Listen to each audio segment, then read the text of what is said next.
we are going to learn the concept of arrays, right? And because I've already taught arrays in the class, I'm sure you are familiar with what an array looks like. So this is what an array looks like, and this would be a normal variable, right?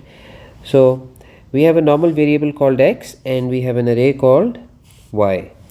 Alright, one of the first things that you can see is that in a normal variable you can store a single value only, right? So let's say we can store a value like 50, right? This is just an example value.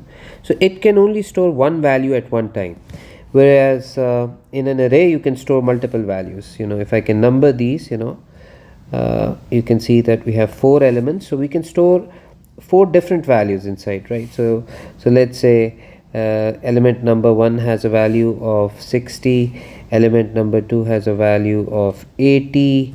By the way, one important concept, this array is storing integer values, right? If this array has been reserved for storing integer values, then you can't have something like this. You can't have a string value inside, okay, like maths, right, which is made up of multiple characters, right? So you can't have a string value, right, inside an array, for example, that is storing that has been reserved for storing integer values, right? So you can't have a different data type here. If this array is meant to store integers, then it can only store integers, right? An array that has been reserved for storing integers cannot store, for example, a float value or a string value, right? So this is not going to work. All of the elements within the array must have values that are of the same data type, right? So just an important concept that you should know.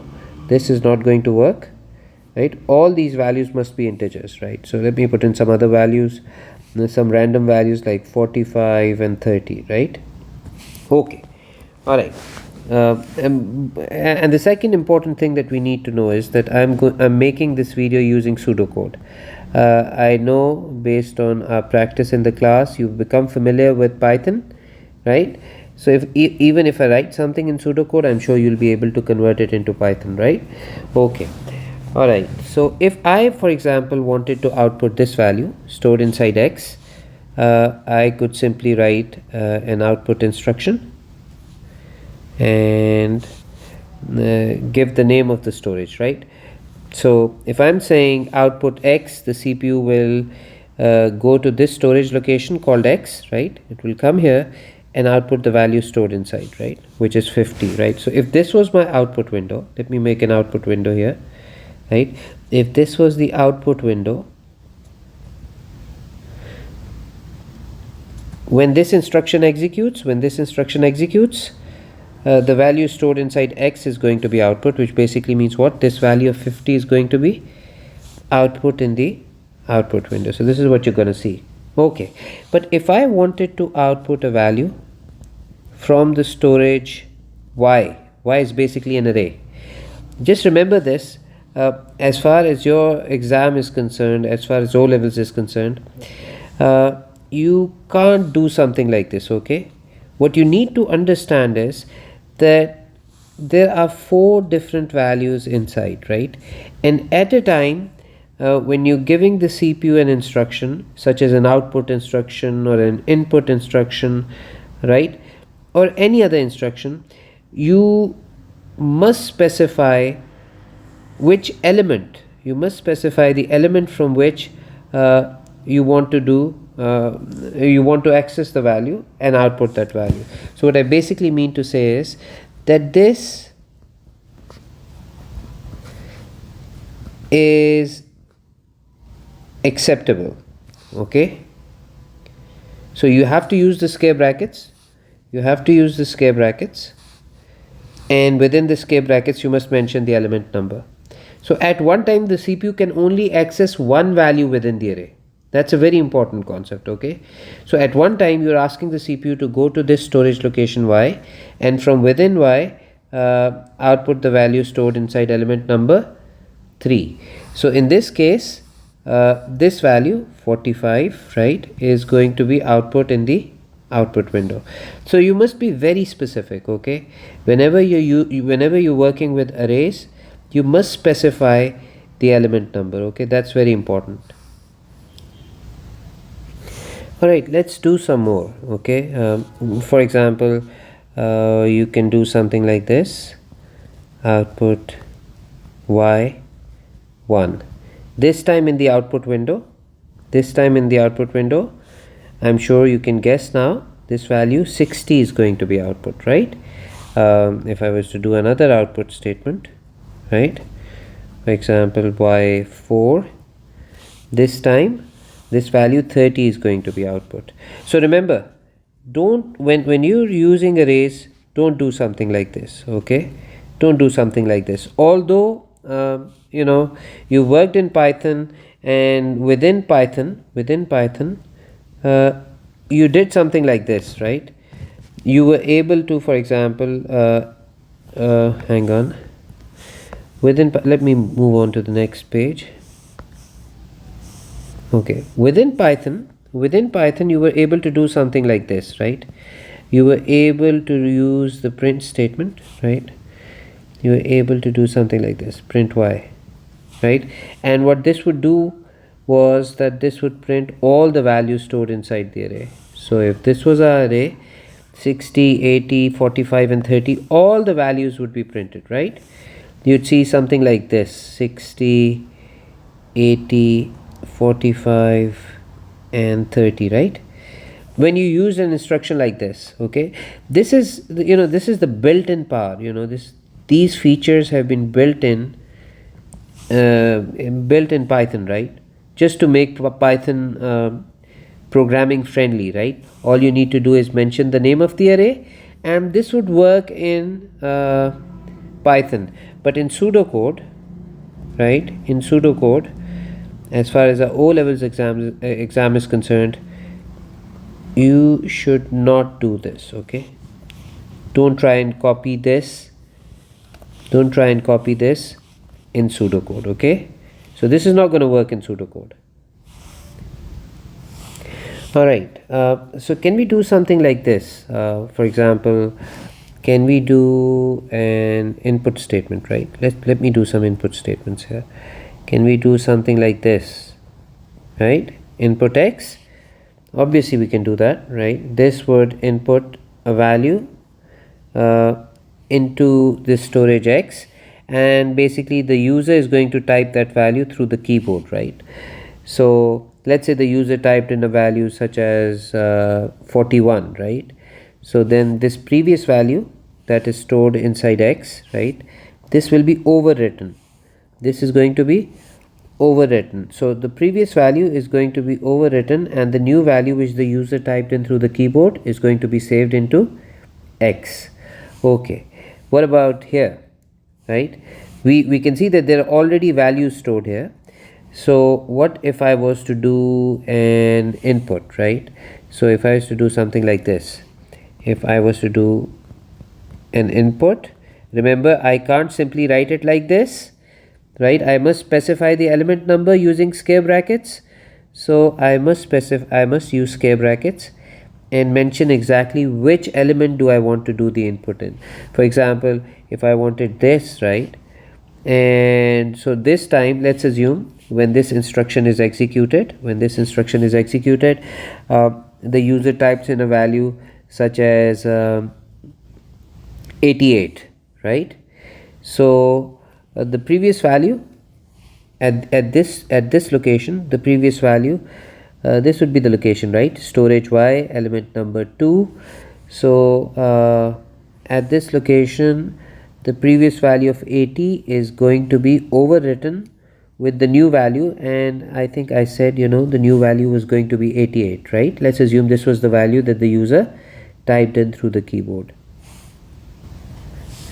So basically what we've discussed so far is that you can do inputs, you can do outputs, right? When we are working with normal variables, we just take the name of the normal variable. But when we are working with arrays, then not only the name of the array, but it is very important, very important, that you mention the element number within square brackets. Okay. Can we do something like this? For example, can I do something like this? I can say x gets its value from y 4. Is this possible? And the answer is yes. When this instruction is executed by the CPU will go to this storage location, which is element number 4, right, in this array y, right, and it's going to basically copy this value into x, right? So this value is going to be copied into x, right? So basically x is going to be updated, the previous value is going to be overwritten, and now the new value 30 is going to be stored here. Okay, can we do vice versa also? Can we do something like this? For example, is it possible to do something like this, that the element number 1 is going to get the value that is stored inside this storage x? Can that be done? Obviously that can be done, right? By the way, this is called an assignment statement. This is called an assignment statement, right? You're assigning a value to variable, right? This is an assignment statement. Okay, yeah, so this kind of assignment statement is possible, right? This is also an assignment statement. Okay, so both of these are assignment statements. So yeah, this is possible. You are basically copying this value stored inside x into y1, which would be element number 1 in our array y. So this value is going to be copied here, which means what? Which means the previous value, which was 60, is going to be overwritten, and this new value 30 is going to be copied here. So we are going to get 30 here. Okay, all right. By the way, in your it is suggested, it's better if you can, instead of using equals to, you can use this arrow to indicate the direction of flow, right? So data is flowing from this location to this location, right? And instead of the equals to sign, it is better. I'm not saying the equals to sign is not good, but you can also use this particular symbol or this particular arrow for an assignment statement, right? So all right, so you're familiar with for loops, and I'm going to use a for loop here, right? I'm going to use a for loop. So for example, I say for I equals 1 to 4, right? I'm using 1 to 4 because we're starting our numbering from 1 and going all the way up to 4, right? As far as the elements in the array are concerned, we're starting with number 1, then element number 2, then element number 3, then element number 4, right? So that's how we've numbered the elements in the array, and that's why I'm setting up my loop to go from 1 to 4. The value of I is going to go from 1 to 4, and here just going to use next I, right? This is where the built-in counter in the background is going to change the value of I. So now we know, based on what we've discussed in the class, now we know that I is going to take different values, right? The first time the loop runs, I is going to have a value of 1, next time 2, next time 3. So I will keep changing values as the loop runs, and eventually this loop will stop when I becomes 5, right? So in pseudocode, this would be the stopping value of the loop. Okay, so what we've discussed so far is that this loop is going to run 4 times, and the first time the loop runs, I has a value of 1, next time loop runs, I has a value of 2, next time I has a value of 3, and next time I has a value of 4. Okay, now can we use this value, right, this value of I, can we use it? And let me just shift this slightly to the right because I need some space, right? I'm just going to move this just a bit. Okay, can we use these values of I as an element number? So can I do something like this? Output from the storage Y, and remember, when we're referring to an array, we must use square brackets, right, and must specify the element number. Can I use I as the element number? So I'm not directly writing a value here, rather I'm using the variable Y, which is basically my loop control variable, right? This variable is basically being used to control the loop, right?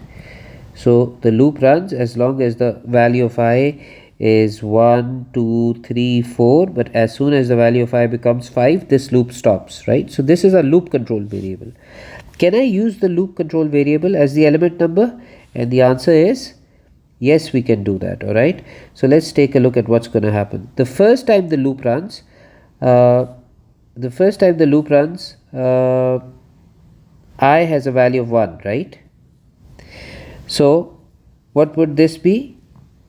Right, inside the loop, when this instruction gets executed, I has a value of 1, right? So this effectively becomes output from the storage Y, and within Y, output from element number 1. So in the output window, let me draw the output window here, right? So this is our output window. This value 60 is going to be output, right? Because from the array Y, element number 1, because I currently has a value of 1. So this value 60 is going to be output. Okay. Next, when the loop runs again, right, then the value of I becomes 2, right? And you can see, because the value of I has changed, we are going to do an output from Y, but this time, because I has become 2, right, the element number has changed, right? So we're going to be doing our output from element number 2. So this time this value is going to be output, right? This time 88 is going to be output. So each time the loop runs, because the value of I keeps changing, therefore the element number keeps changing, and this allows us to move through the entire array one by one, right, and print the values that are stored inside the array one by one. So yes, using a loop is a very how should I say, is a very fundamental basic concept that we use this loop control variable as an element number, and this kind of automates things, right? The element number automatically keeps changing. Alright, so what if I was to change some values here? For example, what if I was to do something like this? Instead of I having an initial value of 1, what if I did something like this? What if I changed it to, for I is equal to 3 to 4? Can you guess what values are going to be output this time? Because this time when the loop runs, I will have 2 values, right? Hopefully you've guessed by now. I will run when I equals 3, it will run when I is equal to 4, and when I becomes 5, this loop is going to stop, right? So what are we going to effectively output, right? The first time that the loop runs, I has a value of 3, which means we're going to be doing our output from the array Y, element number 3, which would be this value, right? 45, that's what's going to be output. And then the next time the loop runs, the value of I has changed to 4. So this time when the output statement is going to be executed, we're going to do our output from the array Y, and element number would be element number 4, right? So this time this value is going to be output, right? So what we've done is we've made the loop run 2 times only, and we have output values from element number 3 and element number 4 from within the array. Hopefully now you have understood how this works, right? And you've understood that linking and using this loop control variable as element number kind of automates things, and we can play around this with different values, right? Alright, so let's play around with these values some more. So can we, for example, print these values within the array in the reverse order, right?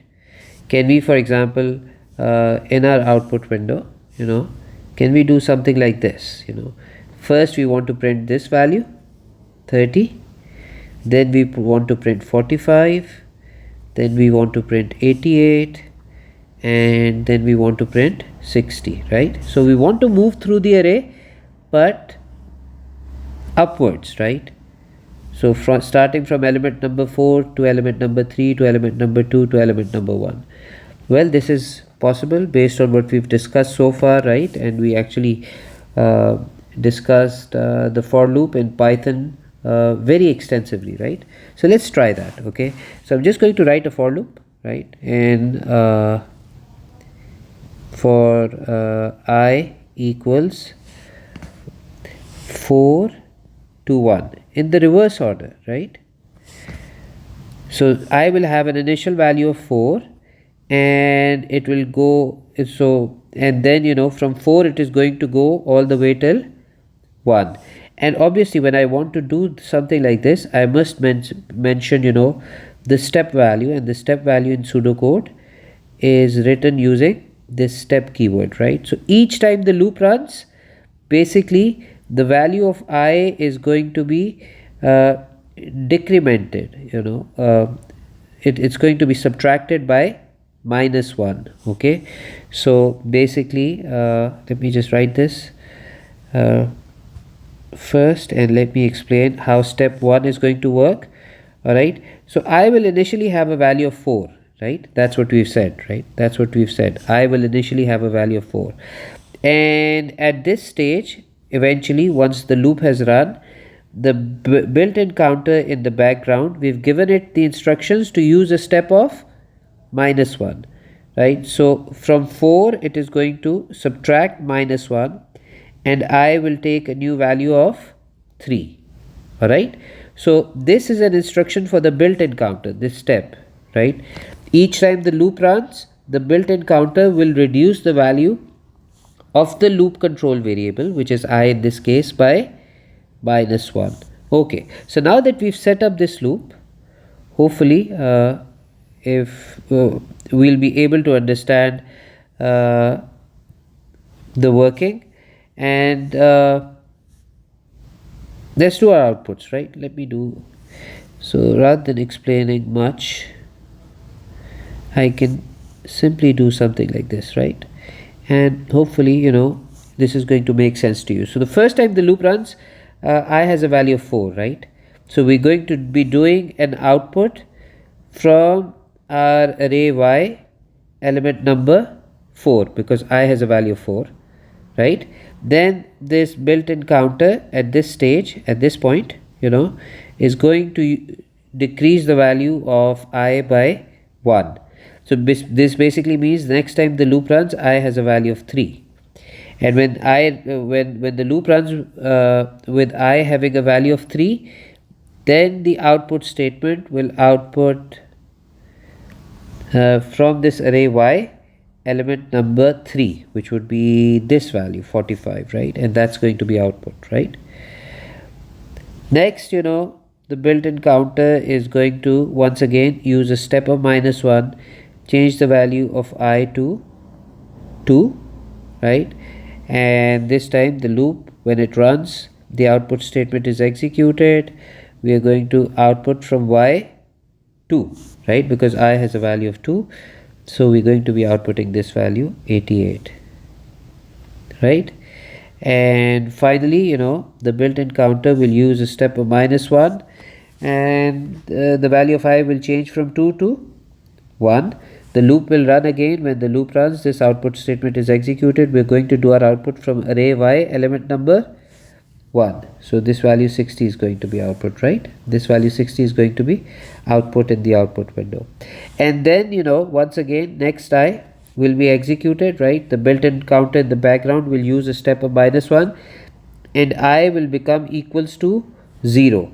When I becomes 0, this loop stops, because this loop is going to run as long as the value of I is 4, 3, 2 and 1. When this value becomes 0, 0 is the stopping value in this case.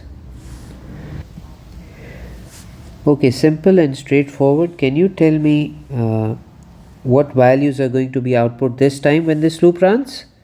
Basically, the first time the loop runs, I has a value of 4, right? And then the built-in counter will eventually use a step of -2, which basically means what? The value of I will be decremented by 2. So from 4 it is going to become what? 2, right? And then eventually it's going to become what? 0, right? Because we are taking steps of -2, right? So this is where the loop is going to stop. So I will have two values, right?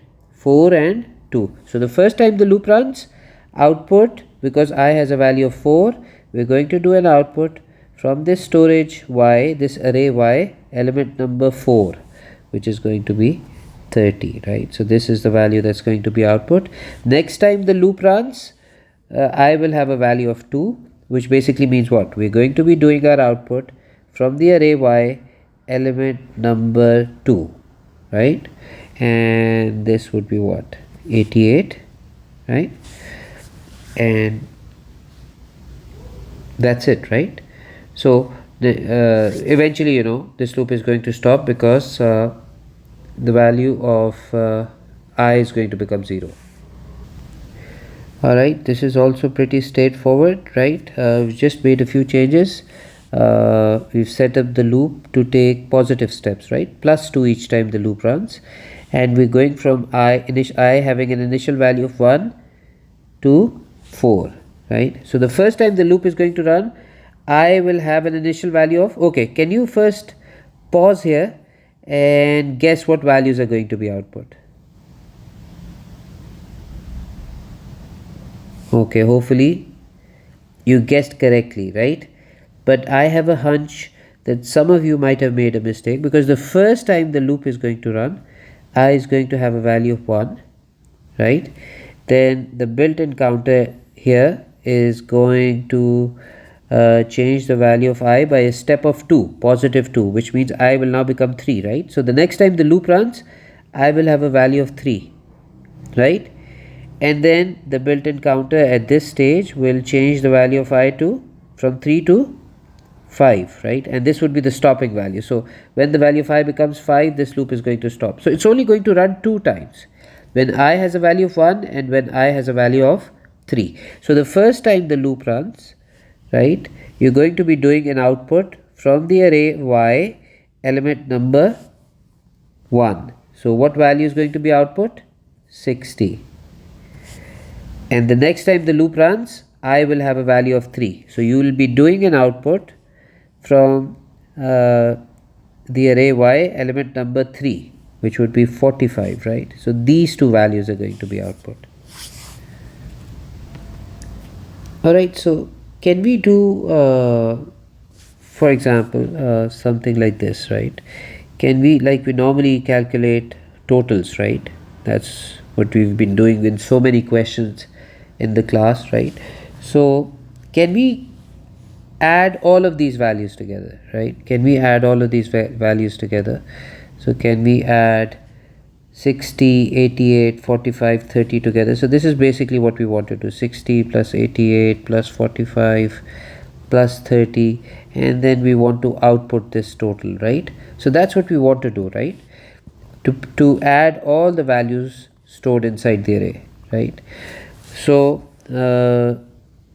can we do that within this loop? Obviously we can, right? So we can, first of all, we need to declare total as a storage which has a value of 0. So we have an additional storage now, which would be total, right?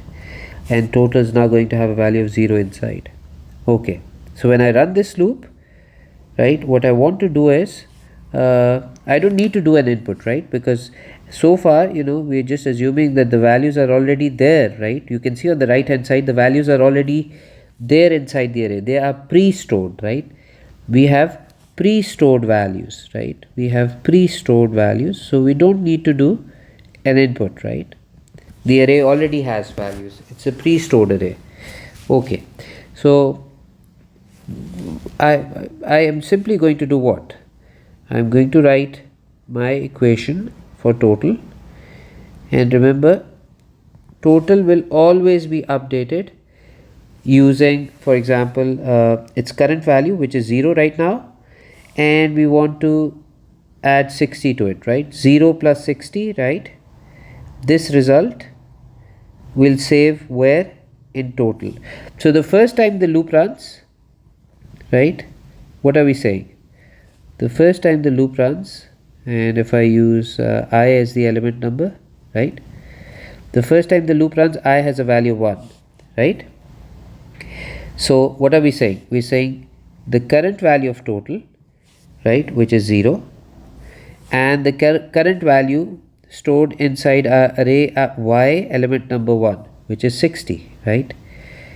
Add these two values, right? So 0 plus 60, and once we've added these values, where are we storing them?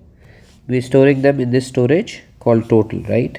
So the value gets stored here, right? So let me just clean this up a bit. Okay, I need to redraw this. Alright, so we're basically storing the value inside total, right? So 60 is going to be stored here. I just wanted to walk you through this equation, right? And next time the loop is going to run, so once this has been done, right, the built-in counter is going to change the value of I by 1, and I is now going to become 2, right? So once I has become equals to 2, what's going to happen? We are saying basically this instruction, when this gets executed, right, we are saying that the current value of total, which is 60, plus the value stored inside this array y element number 2. Remember, current value of I is 2, right? So we're talking about y element number 2. So that would be this value, right? So we're picking 88, right, and the current value of total, which is 60, right? 60 plus 88 would be what? 148, right? And that answer is going to be, that calculated value is going to be stored in total. So total is going to be updated once again, and this time it's going to have a value of 148. And so this loop will keep running, right? And the value of total keeps getting updated, right? So hopefully you've understood this equation. And what is very important, that within this equation also, right, within this equation, you can see that, you know, we are accessing one value at a time. We haven't done something like this, okay? We did not do something like this. Total equals total plus y, right? We did not do something like this. This is not acceptable, right? Just remember this. You want to put the equation of total here. Each time this loop runs, the value of total and only one value from the array, right? You're mentioning the element number, right? So only one value from the array is going to be picked up. That one value is going to be added to the total, right? And then the result is going to be saved inside total. So it has to be one by one. The values have to be picked one by one. And this kind of equation, as far as the array is concerned, is not allowed, okay? You can't use y only without using any scare brackets, okay? So this is not allowed. So once again, you should understand the basic concept here is that each time the loop runs, only one value from the array is picked up, right? We're just picking one value using the element number. Next time the loop runs, the element number is going to change because the value of I keeps changing. So the next value will be picked up and added to total, and then the result is going to be saved into total. Okay, I think the video has become quite lengthy. I'm going to post another video, right, and cover concepts, whatever concepts I've left out. But hopefully this has given you good insight into the working of arrays.